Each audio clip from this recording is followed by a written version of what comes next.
কাটলেটটা খাইনি, তাই কাটলেটটা আমি একদিন রেসিপি বানিয়ে চেষ্টা করেছিলাম যে হবে কিনা, তো হয়েছিল ভালোই। আর তাই আপনাদের সাথে আমি শেয়ার করছি। যেমনভাবে চিতল মাছের মুঠা থেকে কাঁটা থেকে যে মাছটা ছাড়িয়ে নেওয়া হয়, আমি সেইভাবেই ছাড়িয়ে নিচ্ছি। এখানে 650 মাছ আছে। মাছটা ওজন ছিল 4 কিলো। ভিডিওটা সম্পূর্ণ দেখুন, এটা আমার অনুরোধ। এইভাবে ছাড়িয়ে নিতে হবে। আমি পুরো মাছটা এভাবে ছাড়িয়ে নিচ্ছি।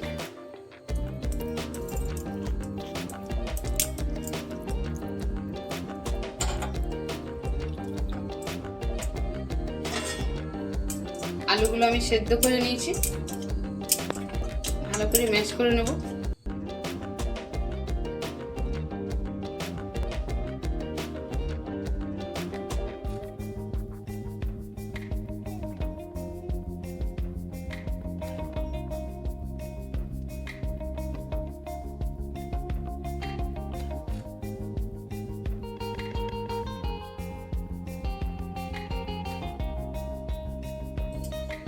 যে মাছটা ছাড়িয়েছিলাম সেটা দিয়ে দিচ্ছি।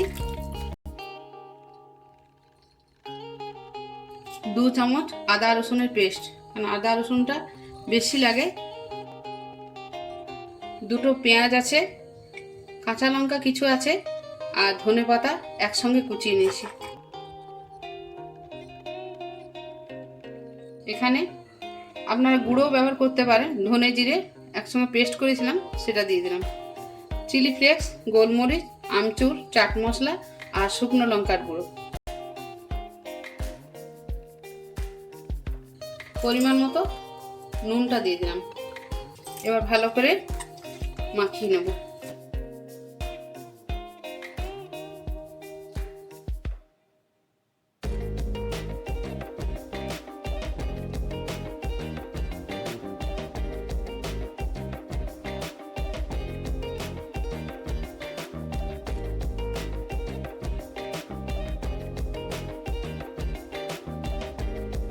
আমি গ্যাস কমিয়ে কড়া বসিয়ে দিয়েছি, জল ঢেলে দিচ্ছি। একটা থালা নিয়েছি, এবার একটু সাদা তেল দিয়ে দিচ্ছি, আর একটু দিলাম।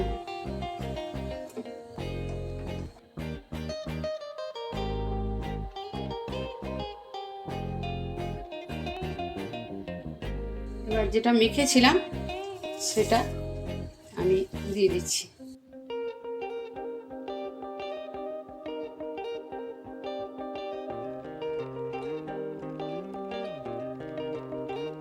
থালাতে এইভাবে ঠিক মেলে নিয়েছি।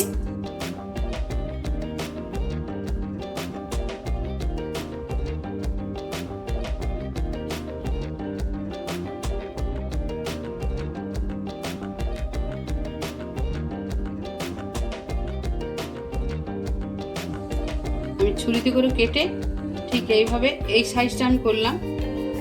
আপনার পছন্দ মতো করে নেবেন। জল ফুটে গেছে, এবার ছেড়ে দিচ্ছি।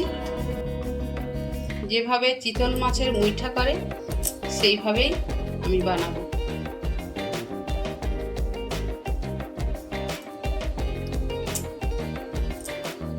আস্তে আস্তে দেখুন শক্ত হয়ে ভেসে উঠবে। কোনো নাড়াচাড়া করার কোনো দরকার নেই, আস্তে আস্তে ফুটবে, নিজেই ভেসে উঠবে। দেখুন ভাসতে শুরু করেছে, ওপরে উঠছে কি সুন্দর দেখুন।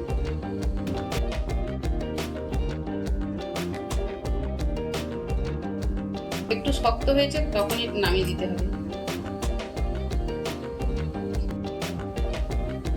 এবার একটু উল্টে দিচ্ছি, খুব আস্তে আস্তে।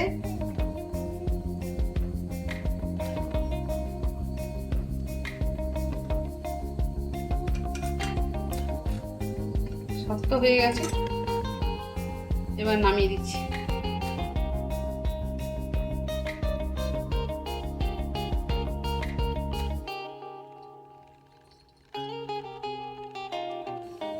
গ্যাস হাই ফ্লেমে রাখবেন।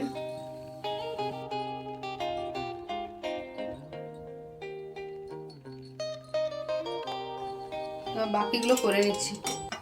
এবার কর্নফ্লেক্সটা গুঁড়ো করে নেব।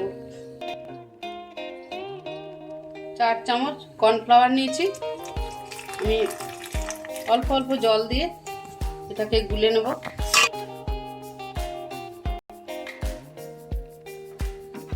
সাদা তেল দিয়ে দিচ্ছি।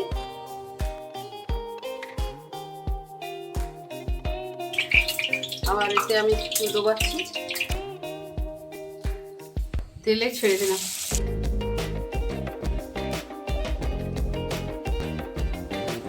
গ্যাস মিডিয়াম টু লো ফ্লেমে আছে।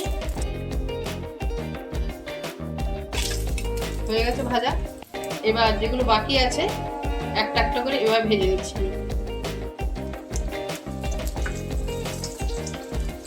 চারটে আমি ভেজে নিলাম, ভাজা হয়ে গেছে।